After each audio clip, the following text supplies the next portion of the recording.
विश्व प्रसिद्ध रथयात्रा कंपोसी द्वितीय श्रीक्षेत्र रणपुर गड़। सारा विश्व भारत वर्ष तथा ओडिशार द्वितीय श्रीक्षेत्र रणपुर गढ़ में रथयात्रा तीन ठाकुरों को नहीं बड़ दाण्ड देखा मिलता। एथिरे लक्षाधिक भक्त समागम होता बेले मालदा पांजी और किंवदंती अनुଯାयी पूरे 16 कलार रणपुर रे एक कला रही कहुच्छी। सूचना योग्य रणपुर राजा उद्धव नरेंद्र पुरी जगन्नाथ मंदिर कल्पवट मले अधिया पड़ी जगन्नाथ कृपा लाभ करने रणपुर में मंदिर निर्माण करते। 1754 मसीहा सारंगधर नरेंद्र चतुर्धा मूर्ति प्रतिष्ठा करने सह रणपुर में रथयात्रा आरंभ करते। से दिन ठारू रणपुर में रथयात्रा आज पर्यंत चली आसुची। हजार हजार भक्त बलभद्र तालध्वज रथ को गुंडीचा मंदिर पाखक टाणी। महिला मैंने सुभद्रा रथ को गुंडीचा मंदिर पाखक टाणी। यह रथयात्रा मुख्य आयोजक एवं परिचालन करते रणपुर तहसीलदार इप्सित साहू महोदय।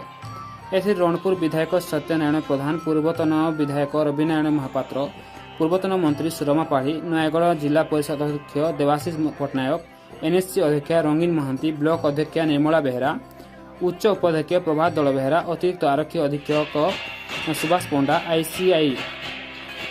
आईआईसी निहार रंजन महांती एवं संध्यारे नयागढ़ जिलापाल रवीन्द्रनाथ साहू रही रथयात्रा को सुचारू रूपे परिचालना करथिले।